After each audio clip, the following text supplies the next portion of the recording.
Before we begin with Guadalcanal, first I'll explain the background to the battle. The day is September 1st, 1939, and Germany has just invaded Poland, kickstarting World War II, the biggest and bloodiest war to this day, which lasted 6 years. Originally, America was not involved as the war was happening on the other side of the world.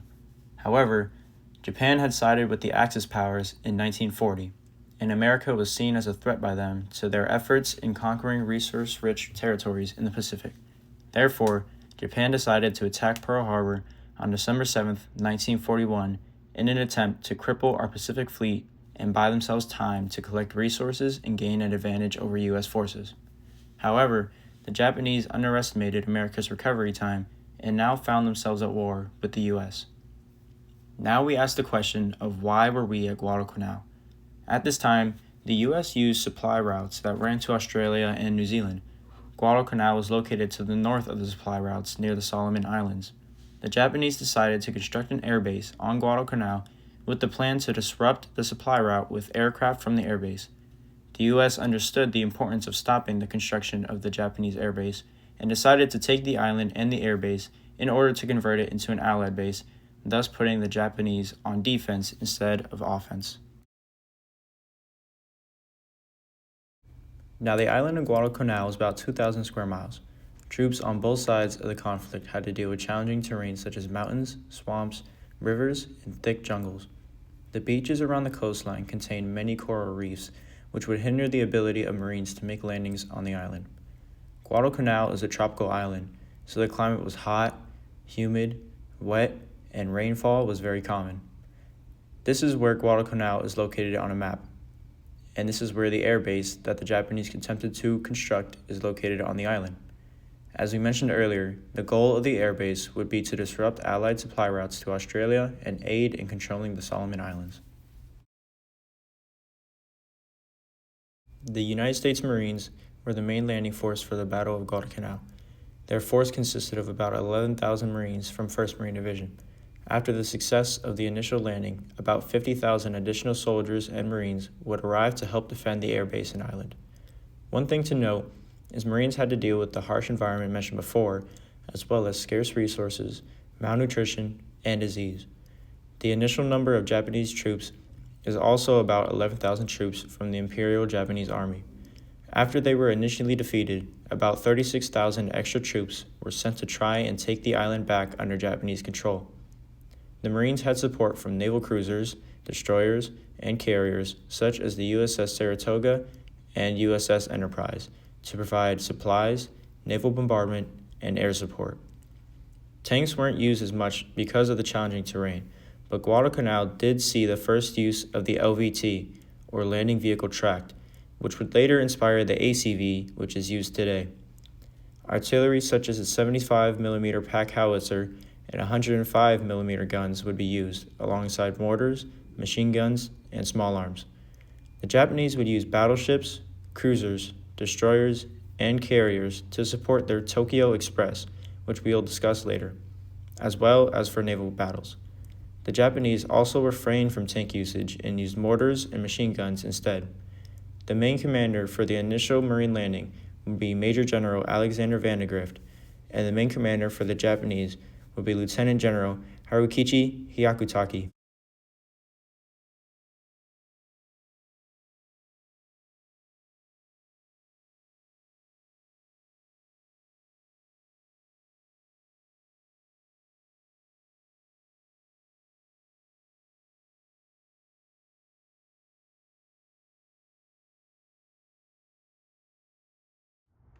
All right, so this is the base shape of the island of Guadalcanal. This right here, these are pictures of water. This is to symbolize the ocean around Guadalcanal. We have this brown string there to outline Guadalcanal, and then you can see the shape and the vegetation as well. All right, and then like I said, all the vegetation is going to represent how it is densely wooded, tropical environment. And then right here is where this little strip right here is going to signify the Henderson Airfield, which was the main focal point of the Battle of Guadalcanal, as the Japanese were holding this airstrip and they were trying to construct it into something that was able to be used by them. to attack the supply routes to Australia from the U.S. They were constructing this, and the main reason that the Marines and the U.S. wanted to get a hold of that was so that they could flip it onto their side, which would now put the Japanese into a defensive position as opposed to their offensive position if they had constructed and finished this airstrip.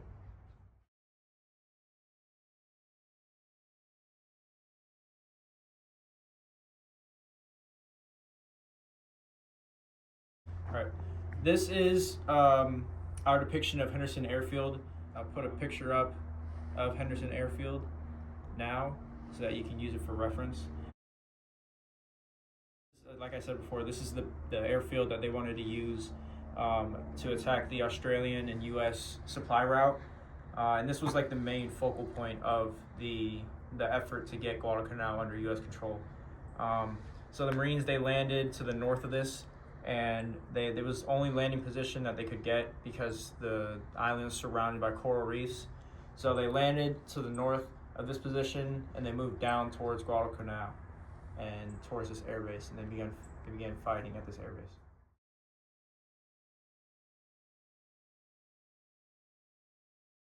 So when the Marines landed on Guadalcanal and they moved towards Henderson Airfield and began assaulting Henderson Airfield, only 2 Marines were killed, a couple dozen were injured, and the entire assault from the initial landing all the way to them completely taking the airbase from Japanese control only took 36 hours. After it was taken from the Japanese had been ran out. It took 4 days. They immediately began constructing the airfield, redoing it where they were left off with the Japanese. It took 4 days for them to completely have the airfield operational.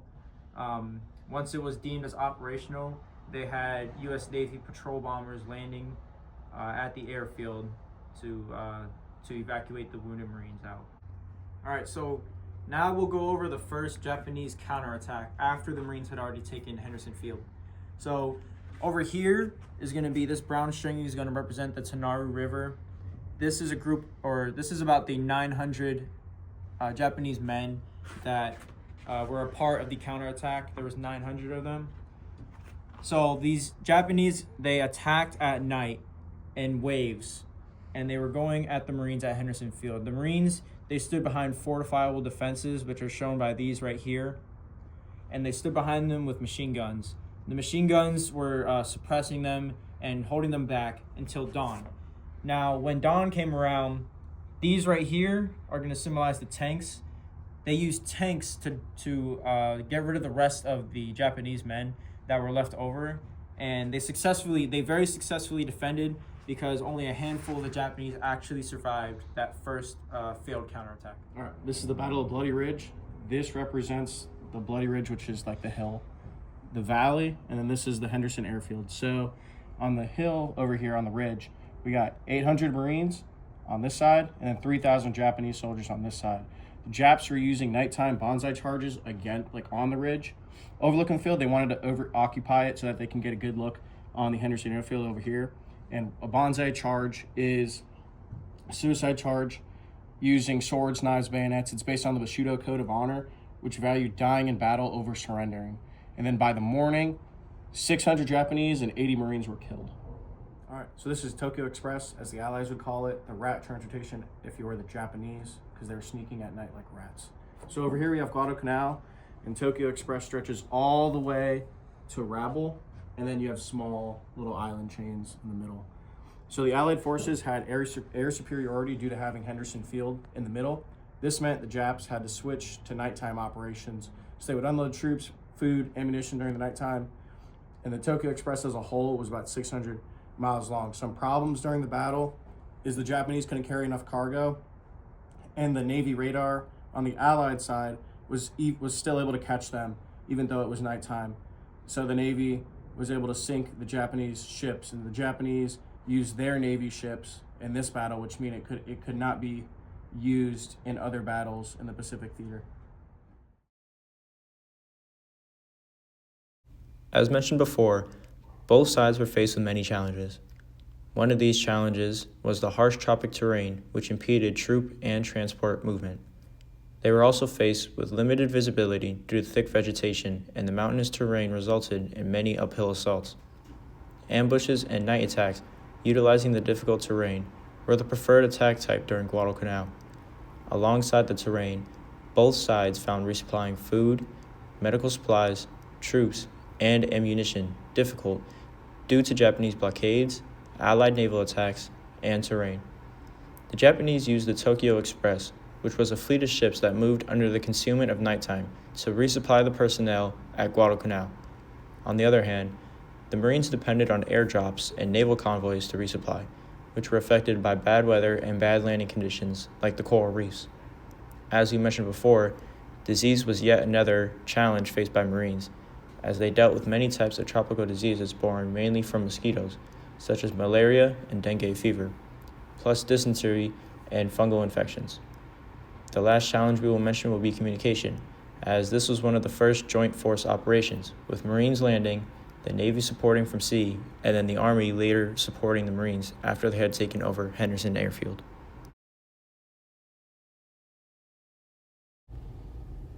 There are many doctrinal concepts that apply to the Battle of Guadalcanal. To note, an example of centers of gravity for both sides was the Henderson Airfield, as both sides needed control of the field to perform offensive operations. The center of gravity for Japan would later shift towards their Tokyo Express, as that was how they were able to sustain fighting with the U.S. forces that occupied Guadalcanal.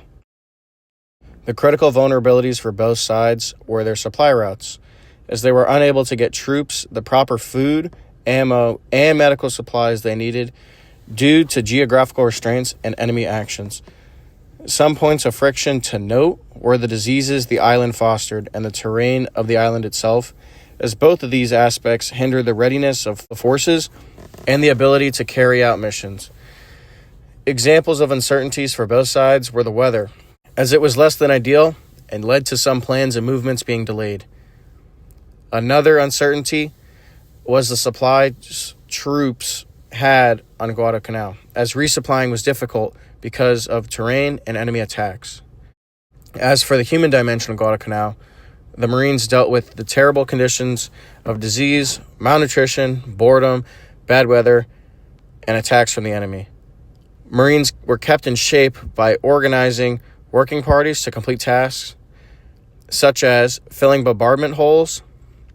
Marines kept the will to fight because they knew how important their mission was to turning the tide of war against the Japanese. The Battle of Guadalcanal played a big role in shaping Marine Corps doctrine and the way we train today, as our next battle will most likely be another amphibious battle. An example is the introduction of combined forces that was used at Guadalcanal.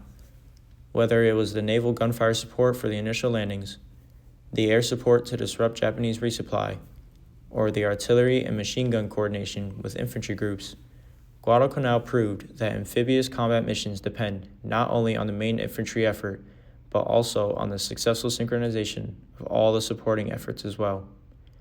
Guadalcanal would also serve as the prototype for future amphibious assaults. From Guadalcanal, we learned that a successful amphibious assault requires proper planning and reconnaissance, pre-landing bombardment, and a swift collection of forces onshore. These lessons learned would later be seen in such instances as in Tarawa and Peleliu. The harsh terrain of Guadalcanal saw the adaptation of small unit patrols and ambushes as the standard tactic of choice, as the open field tactics were of little use in the challenging terrain. Guadalcanal helped to forge a manual of jungle warfare tactics that would be used in other amphibious assaults in the Pacific theater as well as in future conflicts around the world. The Battle of Guadalcanal was the first offensive taken against the Japanese in the Pacific theater. The island was crucial in defending our supply routes to Australia and setting up further offenses against Japan. Marines dealt with not only Japanese adversaries, but also scarce supplies, harsh terrain and climate, and diseases. Despite all this, Marines persevered and were able to capture Henderson Field and defend it from Japanese counterattacks, all while still learning how to coordinate with other combined arms. Over 1,600 Marines died at the Battle of Guadalcanal, but their sacrifice enabled the U.S. to shift the tide of war from defensive operations to offensive operations against the Japanese. The lessons from Guadalcanal helped later amphibious assaults during World War II, as well as providing the framework for our amphibious doctrine used today as we enter another time of shifting our forces to be ready for amphibious assault.